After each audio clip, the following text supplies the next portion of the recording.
Okay, honestly, I'm just having a lot of technical difficulties. Wow, do I have a big update for you guys? I don't know why I'm nervous to talk about it. I'm allowed to. I'm allowed to tell you guys my life. I quit my job. I quit my job with, at first, no real backup plan. And then everything kind of just fell into place. So I thought this would be like a good time to do a bit of like a monthly money diary video and kind of go over what I plan to do with my finances and then just kind of go from there. I just thought I would just sit down and turn on the camera. Like, geez Louise, it's been crazy.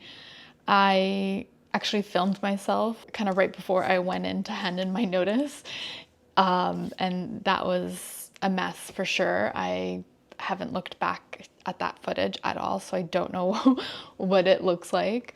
But yeah, I went in kind of just really at my wit's end with a particular job, and then I just decided, you know what, I'm just gonna temp. I'm gonna temp.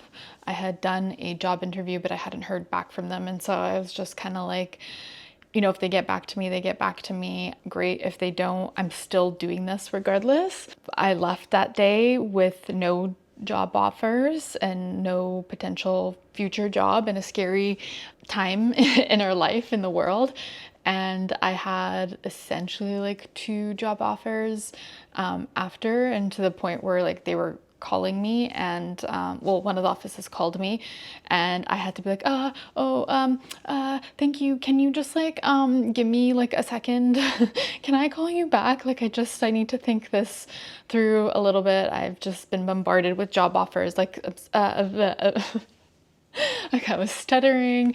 I couldn't really get what I wanted across. I had to call my friend to like talk me through it and see how to go about this, if it was the right decision, because originally I was planning on just temping and then potentially actually moving closer to my parents and my family and whatever. Like I was just being like, you know, I'm not secured or attached down to one place, so I'm able to freely kind of move around. So why not? They were kind of like, oh, okay. And my boyfriend was kind of like, are you crazy? Like, this is such a good offer. You should just go and accept it. So I ended up doing that. But the start date is about a month and a half after my last date at my current office. So I do get a bit of a break there, which I really, really, really need. But yeah, things are working out just as they're supposed to, I guess. Nothing is still 100% sure. Obviously things can change. I'll let you guys know. But as of right now, I'm kind of just really honing in on my budget and making sure I am just being extra careful with that. So going back to my favorite, you need a budget. I honestly wish I could think of something that worked just as well, or found something that was a bit cheaper, but this has helped me so much. I just look at other budgets and they really honestly overwhelm me. And it's all because of that one section where it's like you're estimating how much you make. And I'm like, I am so bad at estimating. I need to work with exact numbers, and that's what you need a budget YNAB is. It's you're working with the money that you have, not the money that you might have in the future. So if I figure out something that works for me, then I will let you guys know. But at the moment, I'm still continuing to use You Need a Budget. Someone actually asked me to do like a tutorial on it, and I'm trying to figure out how to film that for you guys, but I will probably put out my own version of how to set it up and whatnot. But in the meantime, if you don't want to wait for my video, I'm sure there is tons and tons of other people out there that have made videos, including You Need a Budget in their YouTube channel. So just to go over my income versus expenses, for the month of March, I actually worked less but made more money because I temped randomly here and there. These were shifts that had been already, like I had already booked the months before I kind of needed to take a step back. And so originally I was going to be working 5 to 6 days a week for March, so I would have made more, but I was just mentally kind of losing it. And then of course I didn't want to burn bridges with these offices that I'm temping at because I want to temp with them again. I didn't cancel on them, I just suffered and worked through it.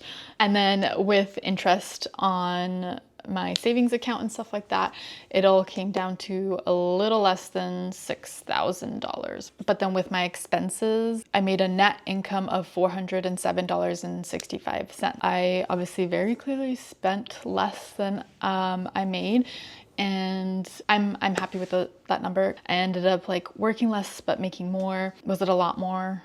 Not really, but if I didn't temp but had the full hours that I normally work, I would have made more. But the fact that I worked less and still made this amount feels very odd to me. I have this weird feeling of like, why aren't I more stressed out? I should be, in terms of like stressed out from being exhausted from working. I'm stressed out for other reasons, but not particularly in terms of actually working. And then just going over like spending breakdown for the month of March. Honestly, not great in terms of groceries. I spent $711 on groceries. Okay, so this also included a Costco run. Like I made 3 Costco trips when I normally only do 1 or 2 a month. Or sorry, I actually made 2, but one of them was like stocking up on like paper towels, toilet paper, and like all this house necessity stuff that I probably should have moved to another category, but I don't really feel like it. In general, it is up a little higher than normal. I'm usually around the $450 to $500 a month, but I am looking to cut back even more on that. Give you guys an update next month if I manage to do that. I'm being really cognizant of my grocery budget, especially these past couple of weeks, because I know that my consistent income is going to be gone. And I do have some temping shifts, but those can always be canceled because they're not obligated to fulfill my hours, right? That's the way that temping goes. Since moving to about only being 10 minutes away from work, I maybe only fill up twice a month, and I could probably get away with just filling up once a month. This month was a doozy just because, again, I had to drive to Vancouver and back, and then the gas prices just are annoyingly expensive. I also had to include, or I put it into this category, my oil change, which was embarrassingly really close to messing up my car. So there's that. $203.25 to do the oil change a filter. And did they do something else? But anyway, it was a great place. You just pull up, you don't even have to get out of your car. And then as they're checking your car and whatnot, there's someone underneath changing the oil. I thought it was worth the money. Of course, it'll be cheaper next time because I won't have to get the filter replaced. And then I included parking as well, which increased the price. But if I didn't have the oil change and the PDC gas and parking, it'd be $200 to $200 less. Another really annoying hiccup is my battery light for my loops. Both of them decided to kind of crap out at the same time. And not only just the battery, the charger. I don't know how this happened all at the same time, but I have been stressing. Right now I have a battery pack that I borrow another brand, borrow someone's charger from another brand, put the adapter on, put it in, and then make sure it's turned at the right angle for it to charge. And then the other one, I put it in and I don't know. I think I just totally messed it up. Anyway, so that's at a repair shop that I'm actually now thinking I'm a little nervous. I'm not going to hear back from them. They said 3 to 5 business days, and I really begged them for Friday. I'm like, please, you don't understand. Like, I need this for my job. Jeez Louise, this is annoying. My camera not died. It just ran out of space, even though I just spent an hour deleting stuff off of it. Anyway, how do I say this? I could go the easy way, where it would cost me about 3 times as much. While this kind of put me out a little bit more, I had to shuffle some stuff around because it was kind of unexpected, but also not really at the same time. It is much, much, much cheaper than if I went to Q Optics and bought brand new batteries. It stops it from going to the landfill as well. And I'm really hoping it lasts me a couple more years. Dental hygiene equipment is what I label it under as. I paid $78.39 for this little adapter thingy originally. That doesn't seem to work, so I'm gonna try and return it. Then I spent $112 total for deposit, and then I'll pay the rest later, which now is good because while I was waiting for clips to kind of transfer to my computer, I was going ahead and doing the budgeting. I didn't know what to do with the last $115.09. And this is good that I'm talking about it because I am going to add it to this because that's how much I'm going to owe actually close to. Here's to all of you hygienists out there, students. I have double of everything. Honestly, I have my second pair of loops that were like my original one. So at least I have that in case my original ones break, although my neck will kill after, but at least it's something while I figure out how to fix the ones that I wear on a daily basis. And I'm always really glad that I got 2 batteries instead of just 1, but for some reason they just happened to crap out at the exact same time, which I think is just me being unlucky. I've been beefing up my emergency fund, of course, just because I have this bit of a gap between job that still, I will say, is not 100% sure. I haven't signed any contract. It's a little ways away, so it always just kind of makes me nervous. So right now I'm kind of preparing my finances as if I don't have consistent income. So I'm trying to allocate an extra $500. I have been putting money away into my investing category, but I haven't invested it. It's making me nervous, even though today is a good day to do it because the stock markets are down, and I've been trying to think of it as stocks are on sale. Annoying seeing that money leave when I could be using it for something. So I will let you guys know if I manage to actually put that through and not wait. There's no timing the market. That's not exactly what I'm waiting for. It's just that I'm in a situation where I don't know what my future income is like. So I'm holding on to it. If I was still working consistently, then yeah, for sure. I wouldn't even actually have this much money. I would have just immediately invested that already, but I'm just holding on to it a little bit longer. But I might bite the bullet and just go ahead because it's budgeted and clearly I have enough to cover everything else. My emergency fund, I'm beefing it up. I added $250, so I want to add another $250 by the end of the month so that it's like $500 every month. And then I have like the wedding that I'm going to next year fund and my surgery fund, which I actually need way more of, but there is money in there. So if I need to pull out from those categories, that's fine. It's enough to cover my rent and my expenses for 1 month at least in there. But I am adding like whatever's left over into those categories. It's usually like a couple of dollars here and there, but something is something for now. I have my utilities for April covered, internet covered, my tenant insurance is covered for April. I know I'm getting for sure another paycheck next week, and then one more from the current office that I'm working at. And then I'm expected to get some money from a tax return. I didn't fully fund my rent, but if I needed to, I have this category here where I can take that money out. My health spending account got locked. That's coming out of my money now, which is fine. I've always planned that way. I have the money. Cell phones covered. The car, again, put 50% of how much I need.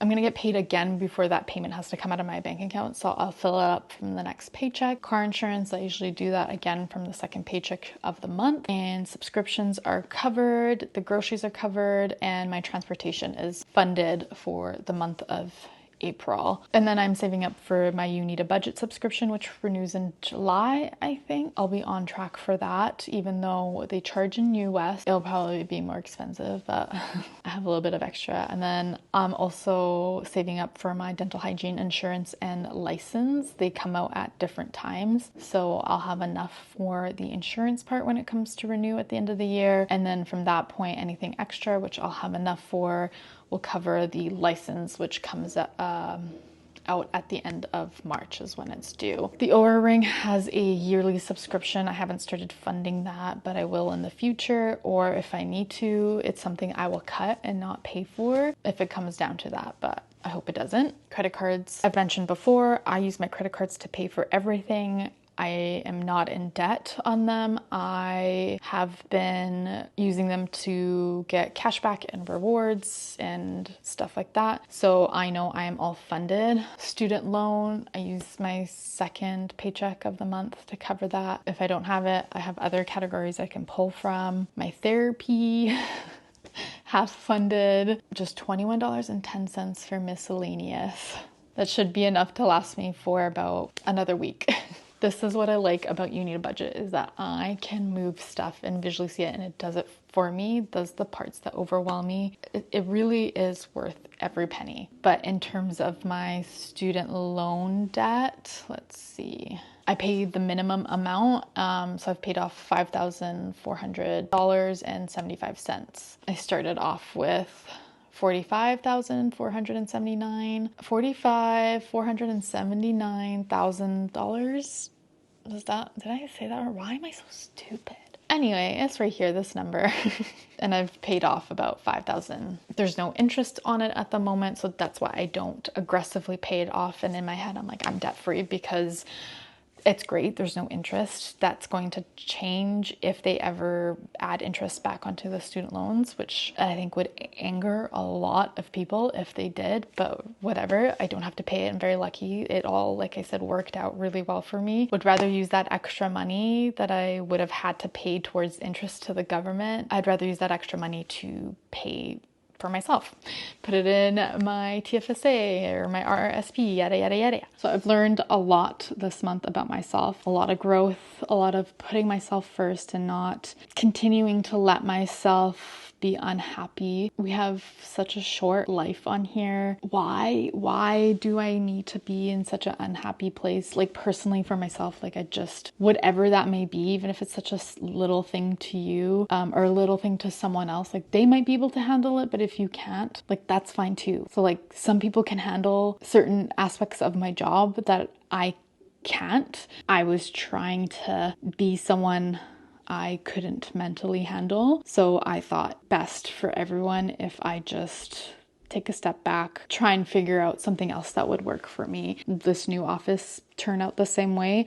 I really hope not. Seem like it will, or it would be. But regardless, I'm trying it out, right? Like, I don't want to be kind of stressed out and crying every day. Anyway, I don't know.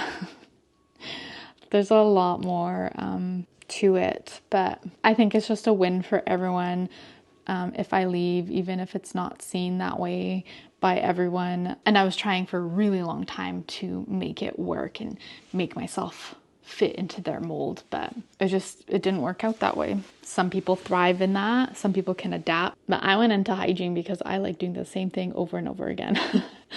I like predictability and safety, but yeah, so a lot of wins, a lot of losses, a lot of stuff to kind of keep you guys updated on, but I feel a lot better about my outlook on life lately. Ebbs and flows, of course, but it's getting a lot better. Anyway, thanks for sitting with me and chatting and letting me go on my spiels. Thanks for watching, guys. I'll see you guys next time. Bye.